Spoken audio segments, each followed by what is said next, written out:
Doctor Yunus, আপনি আমাদের বাংলাদেশের গুরুত্বপূর্ণ একটি পোর্ট, গুরুত্বপূর্ণ বন্দর, এই চট্টগ্রাম বন্দরকে যে বিদেশিদের হাতে লিজ দিয়ে দিচ্ছেন, বিদেশিদের সাথে ৩০ বছরের কন্ট্রাক্টে যাচ্ছেন, কার অনুমতি নিয়েছেন আপনি? এই অধিকার আপনাকে কে দিয়েছে? এই দেশের একজন স্বাধীন সচেতন নাগরিক হিসাবে আমার জানার অধিকার আছে। সেই জানার অধিকারের জায়গা থেকে আমি আপনার প্রতি এই প্রশ্ন ছুড়ে দিচ্ছি। আমাকে এই প্রশ্নের জবাব আপনাকে দিতে হবে যে আপনি এই রাইট কোথায় পেয়েছেন, কার অনুমতি নিয়েছেন আপনি? আমাদের দেশের অন্যতম গুরুত্বপূর্ণ একটি সমুদ্র বন্দর হলো এই চট্টগ্রাম পোর্ট। কথা নেই, বার্তা নেই, কারো সাথে জিজ্ঞাসা নেই, আপনি হুট করে বিদেশিদের হাতে এটা তুলে দিলেন। আমাদের দেশে বিদেশিরা যাতে অকপটে ঢুকে যেতে পারে সেই রাস্তা আপনি তৈরি করে দিলেন। এই ডক্টর ইউনুস, আপনি আলী রিয়াজ সহ যে গং আছে আপনাদের, আপনারা তো একই সাথে ২, ৩, ৪, ৫টা রাষ্ট্রের নাগরিকত্ব বিলং করেন।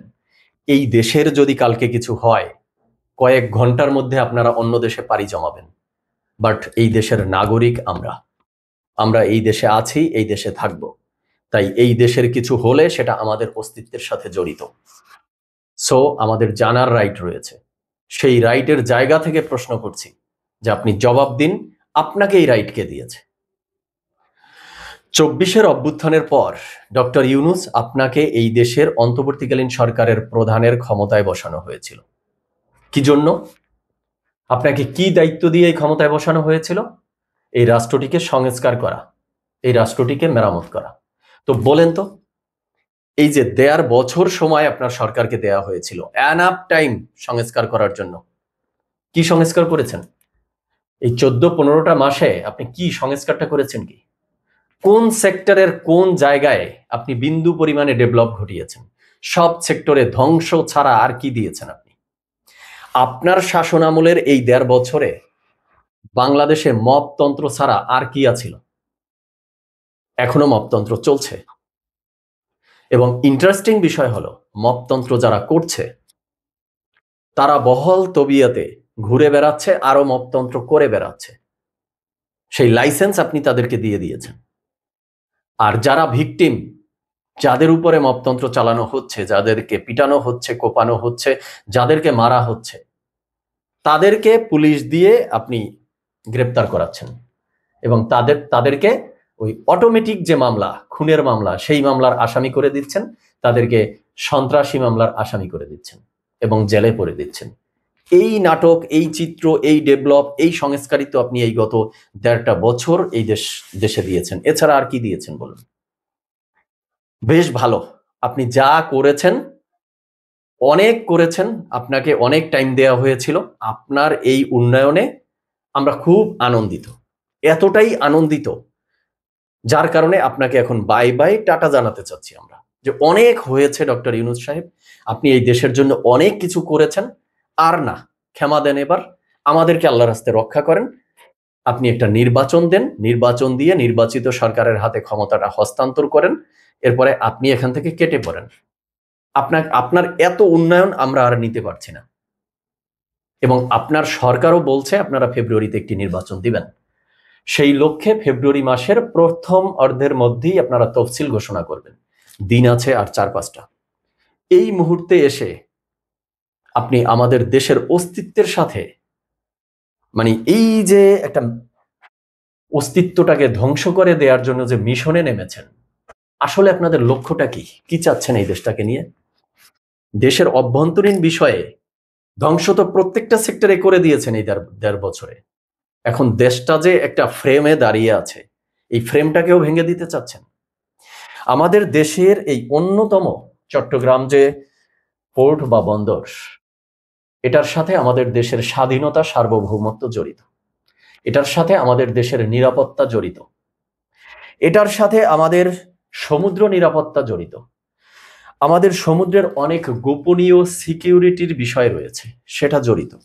এই সব কিছু আপনি বিদেশিদের হাতে তুলে দিচ্ছেন। আপনাদের মিশনটা কি বলুন তো? আপনি ডক্টর ইউনুস, আলী রিয়াজ বা আরো যে গংদেরকে আপনি ভাড়া করে নিয়ে এসেছেন এই দেশে, আপনাদের মূল উদ্দেশ্য কি? কি চাচ্ছেন আপনারা এই দেশে?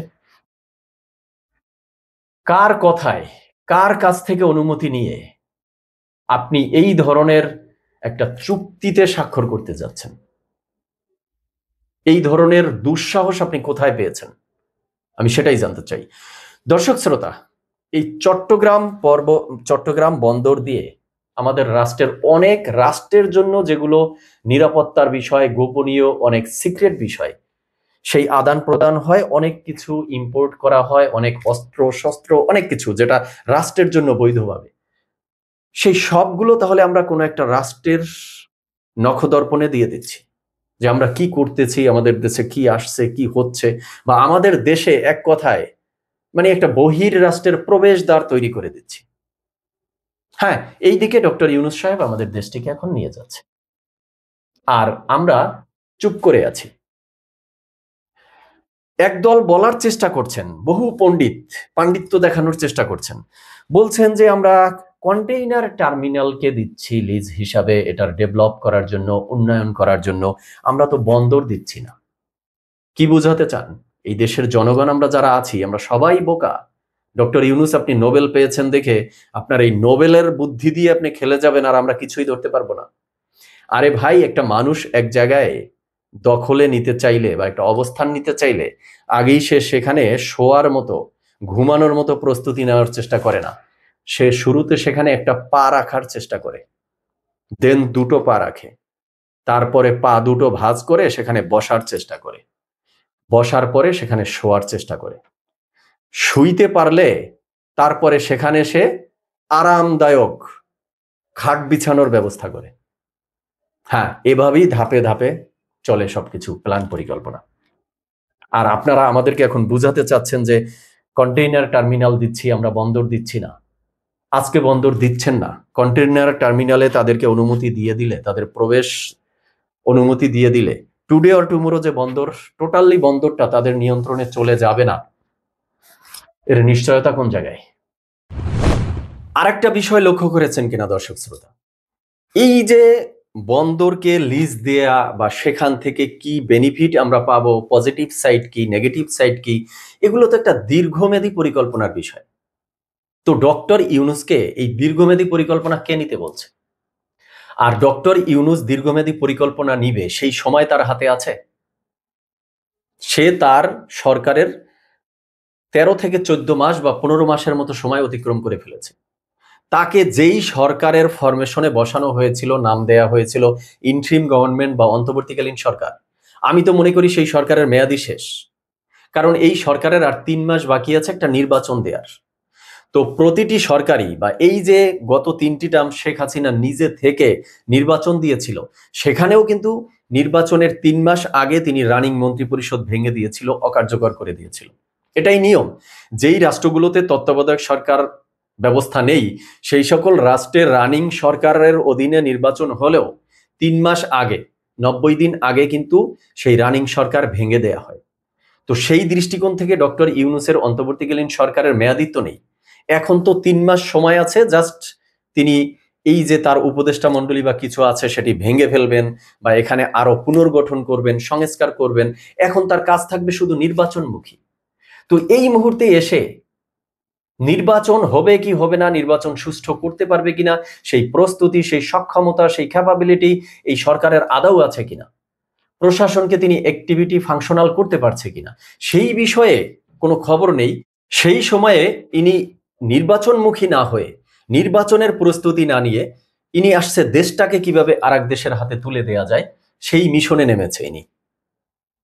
আচ্ছা, ডক্টর ইউনূসের সরকার, আপনি না জনগণের মতামতের উপরে এতটা আস্থা রাখেন যে এই রাষ্ট্রের সংস্কারের নামে এই সংস্কার কমিশন, ঐকমত্য কমিশন, এই অনেক নাটক করে, যা তো করেছেন, অনেক কিছু নাটকীয় ঘটনা ঘটিয়েছেন, তারপরে আপনারা জনগণের মতামতের উপরে এতটাই শ্রদ্ধাশীল, ভক্তিশীল যে একটা গণভোটের আয়োজন করেছেন, যে গণভোট নিয়ে জনগণের আস্থা, জনগণের মতামত নিয়ে তারপরে আপনারা সংস্কারে হাত দিবেন। তাহলে এখন যে এই রাষ্ট্রকে চুক্তি দিচ্ছেন, লিজ করছেন বা বিক্রি করে দিচ্ছেন, কোন জনগণের কোন গণভোটের মাধ্যমে আপনি মতামত নিয়েছেন? আমার কাছ থেকে তো মতামত নেননি। দর্শক শ্রোতা, এক্স ওয়াই জেড আপনারা যারা রয়েছেন, আপনাদের কাছ থেকে কোনো গণভোট বা কোনো ভাবে এই বন্দর লিজ দেওয়ার জন্য মতামত নিয়েছে? তাহলে ডক্টর ইউনূস না জনগণের মতামতে এতটা বিশ্বাসী? কত বড় বাটপারি কল্পনা করতে পারেন? দেশের যেই সংস্কারের লক্ষ্যে তাকে ক্ষমতায় বসানো হয়েছিল, সেই সংস্কারের নামে কমিশন করতে করতে ১.৫ বছরে এমন একটা নাটকীয় পর্যায়ে এসে দাঁড় করিয়েছে যে সেখানে জনগণের মতামত লাগবে, তারপর একটা গণভোটের আয়োজন করতে হবে, কত কত কাহিনী। অথচ তিনি দেশটাকে আরেক দেশের হাতে তুলে দিচ্ছেন। এই দেশে বিদেশিদের প্রবেশদ্বার তৈরি করে দিচ্ছেন, সেখানে জনগণের কোনো মতামতের দরকার নেই, সেখানে গণভোটের দরকার নেই, সেখানে কাউকে জানানোরও দরকার নেই। বাটপাড়ির একটা লেভেল তো থাকে। কত বড় বাটপাড়ি শুরু করেছে কল্পনা করতে পারেন? শেখ হাসিনার বিচার যখন হবে, সেই সময়কে কেন্দ্র করে আওয়ামী লীগ ঢাকা লকডাউনের ঘোষণা দিল। তার ২-৩ দিন আগে জামায়াতে ইসলাম তারা বলল যে আমাদের দাবি না মানলে আমরা ঢাকার চেহারা পাল্টে দিব। সেই সময়ে যখন ঢাকায় জ্বালাও পোড়াও শুরু হলো, সেই মুহূর্তে তিনি জাতির উদ্দেশ্যে ভাষণে এসে বললেন যে তিনি এই চুক্তি করবেন। কল্পনা করতে পারেন জনগণকে মানে কোন দিকে রাখছে, কোন দিকে ডাইভার্ট করে রেখে তারপরে কি খাওয়াচ্ছে, বাটপাড়ির কোন জায়গায় গিয়ে দাঁড়িয়েছে তিনি। আরেকটা বিষয় আমার কাছে খুব অবাক লেগেছে, এখন রাজনৈতিক দল হিসেবে যারা মাঠে রয়েছে, এদের মধ্যে বিএনপিকে ধন্যবাদ জানাই যে তারা এটির প্রতিবাদ জানিয়েছে, কিন্তু জামাতে ইসলামী বা এনসিপি বা আরো যারা দল রাজনৈতিক দল রয়েছে তারা এই বিষয়ে মুখ খুলছে না, মুখে কুলুপ এঁটে বসে আছে। তার মানে ভিতরে ভিতরে হচ্ছে কি, যে এই ডক্টর ইউনূসের এই যে প্ল্যান, এই রাষ্ট্রটিকে বিদেশি রাষ্ট্রের হাতে তুলে দেয়া বা এই রাষ্ট্রের মধ্যে বিদেশিদের অবাধে প্রবেশ করার রাস্তা তৈরি করে দেয়া, এই পরিকল্পনার সাথে কি তাহলে এই দেশের কোনো রাজনৈতিক দলেরও ইন্ধন রয়েছে? এমন কোনো চক্রান্ত চলছে না তো আসলে। সো ডক্টর ইউনূস যদি নির্বাচনমুখী না হয়ে এইভাবে রাষ্ট্র বিধ্বংসী পরিকল্পনার দিকে এগোয়, তাহলে আমার কাছে মনে হচ্ছে এই দেশের জনগণ ডক্টর ইউনূসকে ধরে মানে আরেকটা নোবেল দিয়ে দিতে পারে। সো দর্শক শ্রোতা, আপনারা আপনাদের মতামত কমেন্টে জানাবেন। আজ এ পর্যন্তই। সবাই ভালো থাকবেন। ধন্যবাদ সবাইকে।